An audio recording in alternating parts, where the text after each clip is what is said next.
Muito boa noite a todos. Te convido a abrir a sua Bíblia no Evangelho de João, capítulo 1. Nossa reflexão nessa noite se dará nos versos 10 e 11. O tema da reflexão desta noite será rejeitado pelos seus, que vai falar um pouco sobre relações familiares, já que abrimos o mês de maio e estamos no mês da família. Portanto, se torna relevante e importante pontuarmos alguma coisa sobre a família, e no caso de hoje falaremos sobre a rejeição. Você já foi rejeitado por alguém na sua vida? Aí eu estou falando, o pastor Fernando já deu um sorriso, já deve ter tomado muito toco na vida, né? Olha lá, olha como tomado toco pra caramba. Eu já tomei muito toco, irmãos. Caio não deve ter tomado toco nenhum, não. Tomou, Caio? Na certa, Gabi, antes de facilitar as coisas para você, te dá um toco antes. Não foi, não? Vou deixar isso quieto, que parece que o negócio é delicado ali. Mas, irmãos, eu já tomei um toco pra caramba. Uma vez eu dei um anel para uma menina e ela jogou o anel no chão na minha frente. Eu já devo ter contado isso aqui já. Tipo assim, desprezou o meu amor na minha cara, pisou no meu coração, fez o meu coração tapete. Né? Daria uma música de sofrência boa essa, né? Daria uma ótima. Mas ser rejeitado não é bom, mas não é desse tipo de rejeição que falaremos hoje. Falaremos da rejeição que vai ter como ponto de partida a rejeição que o próprio Jesus sofreu. Sim, nós sabemos, se você não sabe, saiba agora, Jesus foi rejeitado por muita gente, inclusive os de sua própria família, inclusive dos seus irmãos, por seus irmãos. Sim, Jesus tinha irmãos e irmãs, não tem o nome delas, mas sim, é um fato histórico. Irmãos, alguns deles estão registrados na Bíblia. Tem Judas, Tiago, José e assim por diante. Não são os discípulos, tá? São outras pessoas que têm nomes semelhantes. Um dia a gente fala sobre só a família de Jesus aqui. Não é o assunto de hoje. Mas ele foi rejeitado pela sua família, pela sua cidade, pelo seu povo. Mas olha o que o texto diz. Olha o que o texto de João, capítulo 1, versos 10 e 11 trazem para nós. O verbo estava no mundo, e este foi feito por meio dele. Mas o mundo não o reconheceu. Ele veio para o que era seu, mas os seus não o receberam. É só isso. Irmãos, há no texto uma leve ironia do autor do Evangelho, proposital. Um leve toque cômico nessa contrariedade que está presente nesses dois versos que nós lemos. Volta seus olhos para a Bíblia. O verbo estava no mundo. O verbo faz referência a Jesus. Concorda comigo? Né? O verbo é a pessoa de Jesus. E este foi feito por meio dele, ou seja, o mundo que existe, o mundo no qual o verbo agora está nele, foi feito por ele, Jesus. Então ele vai até onde, ao lugar onde, ele vai ao lugar o qual ele criou. Mas o mundo o qual ele criou, com todas as suas pessoas, não o reconheceram. Está vendo a ironia? Ele criou, ele fez, ele elaborou e colocou todo o seu poder na construção, na edificação da existência. E embora tenha sido o autor da obra, a obra não o reconhece quando ele está presente. O autor da obra se tornou um estranho para a sua própria obra. É muito controverso isso. E ele continua, não só a obra, o mundo como um todo rejeitou a pessoa de Jesus, mas o povo, seu povo particular, que é o verso 11. Ele veio para o que era seu. Aí você pode entender que o mundo pertencia a Jesus. Jesus foi até aquilo que pertencia a ele. o lugar que ele pertencia. Essa palavra hoje, irmãos, é a palavra-chave, tá? Pertencimento. Guarda no seu coração, a gente vai falar muito sobre isso daqui a pouco. Ele foi até aquele mundo que pertencia a ele, e ele foi até o povo ao qual ele pertencia. E esse povo ao qual ele pertencia, de onde ele tinha relações íntimas, próximas, esses que eram seus não o receberam. Ele foi rejeitado pelos seus, pelo seu povo, pelas pessoas da sua nacionalidade, pelas pessoas que passaram séculos sendo preparadas para a chegada deste que agora eles rejeitam. Então, uma rejeição que se realiza contra alguém que estava sendo esperado e preparado há muitos e muitos anos. Então, esse texto está falando sobre a rejeição da pessoa de Jesus. E aí eu pergunto, por que Jesus foi rejeitado pelos seus? Algumas razões eu pontuei aqui. Por ele não ser Jesus, por ele não ter sido o Messias que eles esperavam. Jesus não se tornou o líder, o Salvador que eles esperavam que o Salvador fosse. Então, o primeiro motivo de rejeição é que Jesus não se tornou o Messias que eles esperavam que fosse. E Jesus foi um Messias de um jeito diferente do que eles esperavam. Segunda coisa, porque ele não realizou o que os seus seguidores queriam. Tudo bem, ele não chegou como a gente esperava. Ele não é a imagem, a pessoa que nós estávamos aguardando. Mas se pelo menos ele fizer o que a gente espera que ele faça, ok, mas nem isso. O caminho, a trajetória, o percurso missional de Jesus que ele percorreu foi completamente diferente daquilo que as pessoas queriam que ele fizesse. Completamente. Por exemplo, aquele povo que queria que Jesus fosse um libertador político. E esse pano de fundo político, irmãos, embora a gente tenha que ter muita sabedoria para falar de política na igreja, esse pano de fundo político estava presente. O povo judeu, o povo de Israel, era prisioneiro do povo romano, era cativo, era subserviente. E a expectativa que essas pessoas, o povo de Jesus tinha sobre o Messias, é de que ele viesse libertar politicamente o seu povo. Uma coisa que eles queriam que Jesus fizesse e que Jesus não fez. Outra coisa, porque Jesus falava coisas que iam ao contrário do que as pessoas acreditavam ser verdade. Jesus foi rejeitado porque a sua mensagem colocou em dúvida, em xeque, as crenças daqueles que estavam recebendo ele. Jesus trouxe um conteúdo, uma verdade muito diferente do que eles acreditavam. Uma evolução pelo nosso ponto de vista, mas para eles foi visto em muitas situações como heresia. E por último, Jesus foi rejeitado por falar verdades indesejadas para muita gente.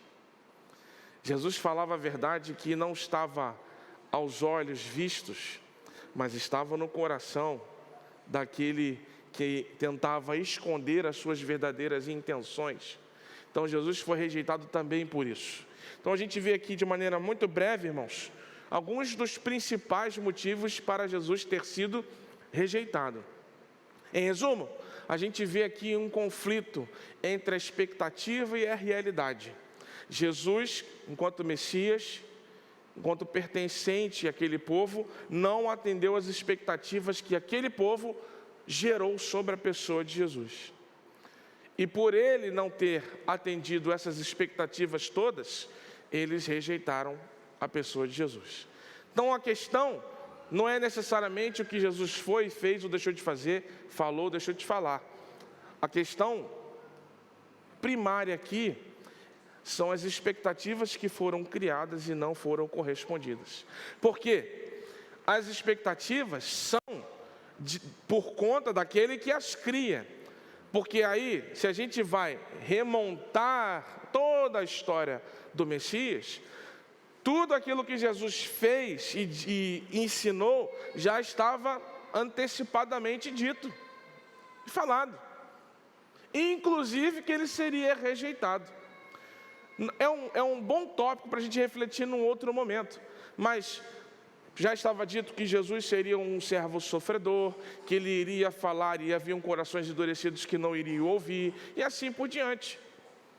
Então, embora houvesse uma expectativa criada que não foi atendida, a Bíblia, o Antigo Testamento, jamais deu argumento ou substância para que essa expectativa fosse criada. Ao contrário, o Antigo Testamento, Jesus cita o Antigo Testamento várias vezes, apontam exato e justamente para aquilo que Jesus foi, fez e falou. Exatamente. Por que isso tudo é importante, irmãos? Por quê? Porque essa ideia de expectativa e realidade é um elemento chave para o surgimento da rejeição nas nossas relações. Porque a gente cria expectativas e nem sempre as expectativas são atendidas.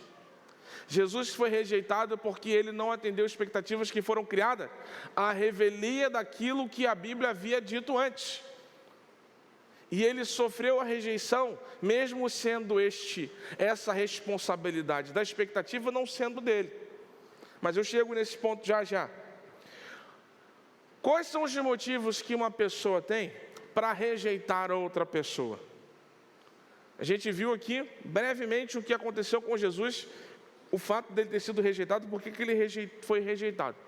Agora, vamos falar das nossas relações familiares, mas não vamos falar sobre relações apenas familiares, não. Vamos falar das nossas relações de amizade também. Motivos para alguém rejeitar outra pessoa: frustração. É o que eu já estou dizendo. A pessoa se sente frustrada com a outra porque ela não atendeu as expectativas que foram criadas. E aí rejeita ela porque ela não atendeu aquilo que se esperava. Você sabe o que eu me lembrei quando eu estava refletindo nesse ponto? E aí falando especificamente sobre família, de, por exemplo, algumas mães que criam uma expectativa romantizada sobre a experiência da maternidade. E quando o filho vem, e não é nada daquilo que ela sonhou antes, ela coloca o peso em muitas situações, não dá para a gente generalizar nunca, né? Mas em muitos casos, ela rejeita a criança, maltrata a criança, porque aquela criança aparentemente veio com um defeito, veio errada, veio cheia de problema. Não era assim a experiência de maternidade e paternidade que eu imaginava. Eu imaginava aquela coisa toda bem romantizada, fotos bonitas, papinha na boca, a criança deixando cair a chupeta, a gente pegando, as primeiras palavrinhas. Mas na hora de criar a expectativa, ninguém lembra das noites sem dormir, das fraldas com quilos e quilos de devoluções, né? Ninguém lembra dos choros intermináveis, sem a gente saber o motivo do choro, tem que descobrir porque está chorando. Ninguém lembra de que, aí eu vou dizer da mãe, da mulher que amamenta, o quanto que essa experiência da amamentação é desgastante para ela. As privações que o casal passa a ter como casal e na vida social para poder preservar e às vezes proteger e criar as melhores condições para aquela criança crescer. Então, cria-se uma expectativa de uma vida com um filho romantizada. A responsabilidade não é da criança porque ela não pediu para nascer e nem se comprometeu em se comportar. mas ela acaba sendo rejeitada porque ela não atendeu às expectativas de seus pais. Que eles criaram uma imagem, uma ideia sobre ser pai e ser mãe que não foi correspondida. Agora, para os casados que têm filhos aí, parece que eu estou criando uma imagem de terror, né? Não, vale a pena ter. Só tem que se preparar da forma certa. Não criar expectativas equivocadas ou romantizadas. Tem que se preparar para tudo. Para a criança nascer saudável ou não. Para a criança ter complicações de saúde ou não. Para ela ter um perfil comportamental que você espera, gostaria ou não. Você tem que se preparar para tudo. E o que vier, vai fazer sempre o melhor, na forma como vier. Mas é bênção. Quero motivar e encorajar os que não têm filhos a pensarem em ter. E aos que já têm a terem muito mais, tá? Menos eu, tá? Eu não. Só mais um para mim, só tá bom, sempre. Segundo motivo para alguém rejeitar outra pessoa, é a contrariedade. Não fazer as coisas conforme você pensa. Agora a gente vai entrar numa outra esfera de conflito. Vou continuar falando da relação entre pais e filhos. Na esfera do conflito, quando os filhos estão amadurecendo. E aí, os pais esperam que eles sejam talentosos no esporte, ou gostem de música, ou gostem de não sei o que lá. E às vezes o filho vai para uma outra linha, gosta de outra coisa, tem uma outra preferência, tem um outro talento, tem um outro dom. E às vezes os pais inconformados por essas inclinações naturais das suas crianças, tentam impor e forçar situações que não são espontâneas da criança. Que vão distorcendo, desencorajando e vão ferindo e machucando o coração, a mente dessa criança. Porque a criança não é como ela gostaria que fosse. Eu gostaria que o meu filho fosse muito mais animado, e ele é mais tímido, ele é mais calmo. Que ele fosse muito mais bravo, muito mais, como eu posso dizer? Que ele fosse muito mais bagunceiro, que ele aguentasse a dor sem chorar, que ele caísse, ralasse o cotovelo, o joelho, e que ele ficasse ali, se esfregando no chapisco, de que ele é bravo pra caramba, ele não sente dor. Não, seu filho às vezes é muito sensível, às vezes acontece. Ele não gosta de banho frio, ele não gosta de nenhum machucadinho, ele reclama quando ele é esbarrado, acontece. Aí ele não atende a expectativa, como é que vem a rejeição nessa hora? Chama de fresco, chama de fraco, chama de inútil. São as expressões da rejeição, porque aí também tem outro detalhe. Achar que rejeição é pegar o filho, colocar numa cesta e colocar na porta de alguém. Sabe aquela imagem de filme que a gente... Isso é rejeitar. Rejeitar é devolver, dar no orfanato, dar botar na família. Não. Palavras de desencorajamento, palavras de depreciação, de desestímulo, são expressões de rejeição também. Por quê? Porque o filho ou a filha não é como você gostaria que ele fosse. Que ele não tem os talentos, que ele não tem as habilidades, que ele não tem o perfil que você esperava ou gostaria que ele tivesse. E aí começa a ferir com expressões e atitudes de rejeição. Porque ele não atendeu, voltamos ao quê? Às expectativas. Então, temos a frustração, a contrariedade, a decepção, quando os filhos fazem algo que você não gosta. Ou agora, posso falar dos filhos também, quando os seus pais fazem algo que você não gosta. E te decepciona. Mas agora eu quero trazer para uma situação que eu acho que é mais recorrente. Porque se a gente for falar de tudo, a gente vai ficar a noite toda aqui. Os pais que precisam lidar com os pecados dos seus filhos. Os pais que descobrem que os seus filhos adolescentes não são mais virgens. Que é isso, pastor? Infelizmente acontece, irmãos. A rejeição vai por quê? Eu ensinei o menino, a menina no caminho do Senhor, ele vai e me faz isso. encontra seu filho ou sua filha com contato com pornografia e o rejeita por isso, porque se envolveu com drogas e o rejeita por isso, porque ele está pensando em ter uma experiência homossexual, considerando isso. Pesado essa, né? Parece que isso está muito distante de nós. Não está, não. Não está, não. Quando eu, antes da pandemia, tinha um acesso, uma frequência maior na escola, voltou a estar em alta isso.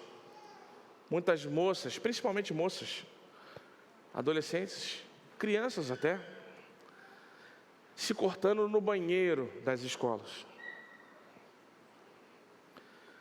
Aí eu tive a oportunidade de conversar com algumas. Aí você sabe qual era a questão mais recorrente? Vou te dizer qual é. Era, de longe, 80% dos casos, de longe era mais comum. Eu não sei se eu sou gay e eu tenho medo de contar para os meus pais, porque eles disseram que se eu tiver esse negócio de gay, ele vai botar para fora, ele vai dar uma surra, ele vai entregar para o diabo. Eu já ouvi todas as versões. Então os pais preventivamente rejeitam os seus filhos na hipótese deles considerarem qualquer coisa que se assemelhe à homossexualidade. Eu vou chamar essa de a rejeição preventiva. Se você fizer isso, eu não vou te querer mais. E aí os banheiros das escolas estão cheios de adolescentes se cortando, porque foram preventivamente rejeitadas, lembrando que nenhum adolescente, enquanto adolescente, já tomou a decisão quanto à sua sexualidade, porque ele é só um adolescente. E são muitas as rejeições preventivas que empurram os próprios filhos, exatamente para o caminho que os pais não queriam que eles seguissem. É outra ironia. Os pais agem com rejeição porque não quer que os filhos se tornem. E os filhos acabam se tornando porque os pais os rejeitaram. Antes mesmo deles decidirem ser. Por quê? Porque para um pai é inadmissível, é um absurdo, é inaceitável. Ele prefere morrer, ele prefere não ter tido filho, do que ver o seu filho, a sua filha, escolhendo ter outra prática sexual. Irmãos, a homossexualidade é pecado, mas rejeitar o filho, não importa pelo qual motivo, também é. Ah, mas ele está longe dos caminhos do Senhor. Aí voltamos à palavra-chave. A palavra-chave que eu falei no início é pertencimento. Vocês lembram? Pertencimento. Ele fez o que você não queria, ele se tornou o que você não ensinou, mas ele ainda é seu filho e sua filha.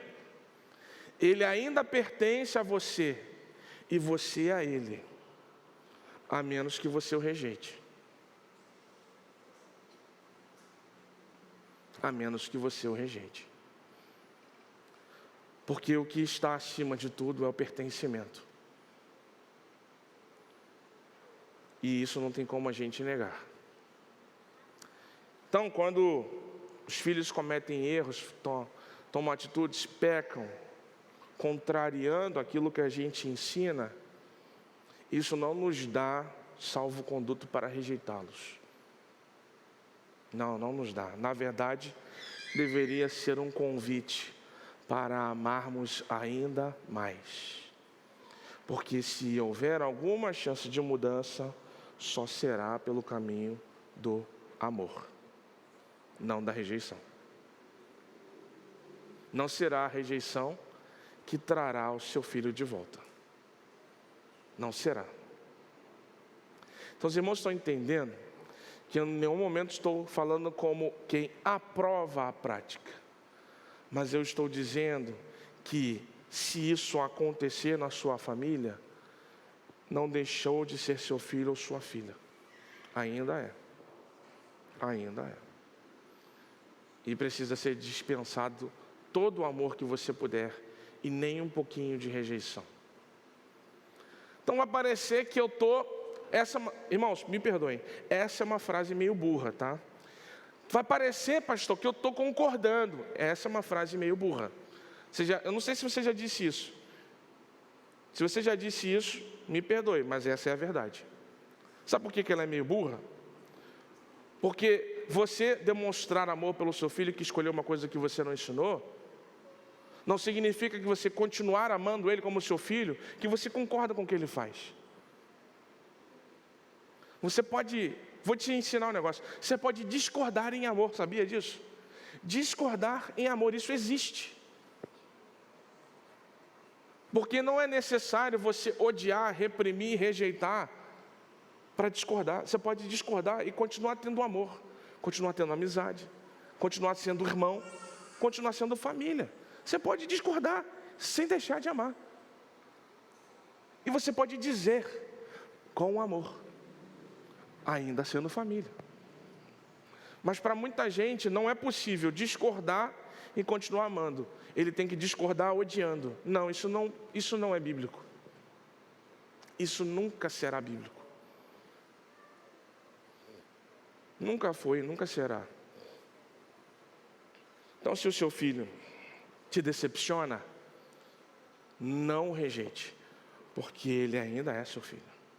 E aí a gente vai ao último ponto das razões da rejeição, que é o fracasso. Porque às vezes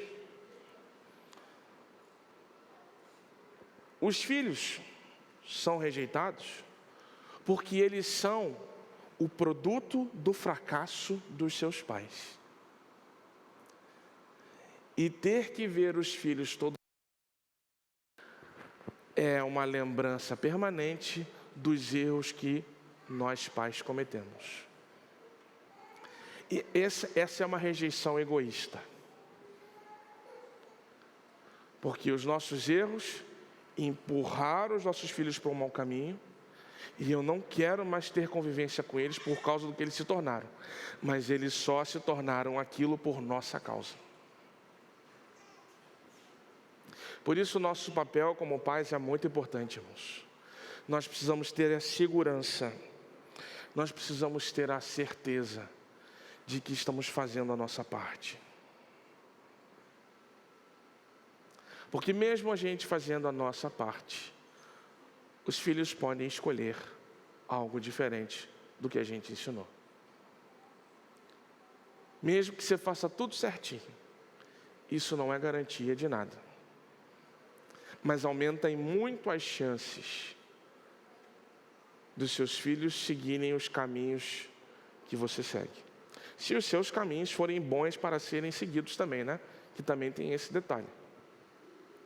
Nem sempre os pais dão bons exemplos. Isso é um fato. Você sabe uma frase que eu tenho que dizer para os adolescentes com frequência, irmãos? Tem que dizer com frequência essa frase. Fala assim: adolescente, aceite o fato de que o seu pai, a sua mãe, também erra. Aceite o fato. Aí a gente volta para o outro lado. Não adianta tentar rejeitar e demonizar o seu pai por causa dos erros, ou a sua mãe, por causa dos erros que eles cometem. Porque eles também são humanos. Têm limitações. Não serão perfeitos. Então também não adianta nada rejeitar os pais, colocar a culpa nos pais, terceirizar a responsabilidade dos pais, porque se você tem consciência para tentar jogar a culpa para os seus pais, então você também tem consciência para assumir as suas próprias culpas. Então não adianta tentar rejeitar os seus pais, ou colocar sempre a culpa dos seus problemas nos seus pais, se você pode escolher uma coisa diferente. A gente ficou numa situação assim, meio que sem uma resposta fechada, né? Que às vezes a culpa pode ser do pai, às vezes pode ser o filho se vitimizando e exagerando na culpa do pai, não reconhecendo os seus erros. O que é importante então, irmãos? Cada um está ciente de que está fazendo a sua parte com o melhor que pode fazer. Por isso que eu tenho insistido nos domingos e eu continuarei insistindo. Não afaste a sua casa da igreja, não afaste os seus filhos da igreja, não tire eles da convivência. Aconteceu um problema, não o afaste ainda assim. Não fique reclamando, supervalorizando os erros da igreja por aí, porque você não fica supervalorizando os acertos. Você não fica supervalorizando as coisas boas, mas superlativas ruins. Isso deseduca. Isso. Aqui o que acontece? A igreja não pode ser um lugar bom. Eu só ouço falar da igreja quando vai falar dos defeitos dela. Quem vai querer um negócio desse? Se a gente dosasse na medida certa, ou não tem nada de bom, aí vai para outra igreja, irmão. Não fica nessa daí. Não tem nada de bom. Quando o filho não quer vir, aí não sabe por quê. Então, é importante a gente ter a consciência de estar fazendo a nossa parte. E olha só, irmãos, falei sobre as formas de rejeição. Olha só os efeitos que a rejeição pode ter na vida de uma pessoa. Destrói a autoestima e a confiança em si mesma. A rejeição coloca dentro do coração da pessoa rejeitada um sentimento de inferioridade, de imerecimento. Ela passa a pensar que não merece viver, que não merece existir, porque não há nada de bom em sua existência, porque ela só ouve a seu respeito coisas ruins. O efeito da rejeição na vida de alguém: sentem que não tem lugar no mundo, porque ela nunca é boa o suficiente para lugar nenhum. Porque sempre os erros, as falhas, as limitações, as coisas que são estranhas e indiferentes nela, sempre essas coisas vão ser muito mais valorizadas do que as coisas boas. E aí isso vai desconstruindo autoestima, autoconfiança e construindo dúvida, ressentimento e principalmente desapego pela própria vida. Como é destrutiva a rejeição, e não só, eu volto a dizer, aquela rejeição clássica de você pegar o neném e colocar num cesto na porta de outra pessoa. Eu falo das ações, da prática, das palavras de rejeição que são distribuídas no cotidiano também. Como isso deprime, violenta emocionalmente uma pessoa. Ela vai começar a pensar que a sua existência é um desperdício. Ela vai se reconhecer culpada por coisas que ela nem fez. E ela se sente em um fracasso constante, uma decepção para todo mundo. Pastor, você está inventando. Eu já ouvi tudo isso da boca de diversas pessoas. O que está aqui é produto não de um livro, não de teoria. Estou falando de jovens adolescentes reais. E como eu sou pastor nessa região há mais de 10 anos, pessoas reais que estão ao nosso redor aqui, ou entre nós. Não estão longe de você, não estão lá no Rio de Janeiro, não estão em outro estado ou em outro país, estão na sua rua, na sua igreja, na escola que os seus filhos estudam, no mesmo lugar que você compra pão, no mesmo mercado que você compra queijo. Elas estão ao seu lado. Rejeitados, feridos, desconstruídos. Irmãos, nossa rejeição não vai mudar um fato, o do pertencimento. Não vai mudar. Não vai mudar. Você pode rejeitar, você pode criticar, você pode dizer que tinha que ser diferente, você pode dizer que é fresco, que é bruto, você pode dizer que é sensível demais, que é ignorante demais. Você pode dizer que devia ser assim, devia ser assado, você pode dizer o que quiser. Você pode colocar todas as suas expectativas para fora, mas não muda o fato de que foi a pessoa que Deus colocou na sua vida. Esse fato não vai mudar. Porque todas as pessoas que estão em nossas vidas, foi Deus quem as colocou lá. O próprio Jesus, em João 17, nesse mesmo evangelho disse: o Senhor, Jesus dizendo em sua oração, os destes a mim. Como Jesus dissesse, esses homens, o Senhor colocou em minha vida. Eu dei testemunho do Senhor a eles. Este que tu me destes, outra expressão que Jesus usou. Pertencimento. Jesus foi rejeitado por aqueles a quem ele pertencia. Nós não podemos rejeitar as pessoas de quem nós pertencemos e que pertencem a nós. Por mais que elas sejam erradas, por mais que elas façam coisas que não deviam, ou por mais que elas não atendam às nossas expectativas. Então, cuidado com as nossas expectativas. Cuidado com as nossas expectativas. Eu vou ser muito direto agora, irmãos, tá? Agora eu vou ser muito direto. Cuidado com as expectativas que você cria com a juventude da nossa igreja, tá? Eles estão buscando a presença do Senhor, mas eles estão no caminho ainda. Eles vão errar, eles vão cair, eles vão falhar. E nós não vamos rejeitá-los por isso. Não vamos. Eu não vou. Os irmãos terão que me rejeitar junto, antes de rejeitar eles. Que eu vou caminhar com eles até o fim. Não vamos rejeitar ninguém. Porque senão o primeiro rejeitado precisa ser eu. Então, irmãos, cuidado com as suas expectativas, porque elas podem estar erradas, porque elas podem ser limitadas, porque elas podem estar distorcidas. Ore por eles, entregue a vida deles na mão de Jesus e demonstre amor por eles, porque só aí teremos as expectativas de Deus realizadas. A gente precisa respeitar a pessoalidade das pessoas, a individualidade das pessoas, as características, as preferências, tem que respeitar, mesmo discordando, mesmo achando que é pecado. A gente discorda em amor, mas jamais rejeita, nem em casa, nem na igreja, nem em lugar nenhum. Vamos louvar a Deus.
Noite, Senhor, de alegria, de pertencimento.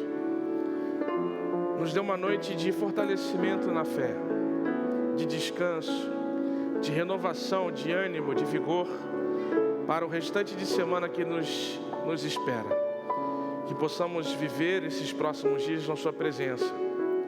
Que possamos buscar no Senhor a compreensão e a dosagem das nossas expectativas. E que o nosso coração esteja aberto somente a acolher. Somente a acolher. Jamais rejeitar.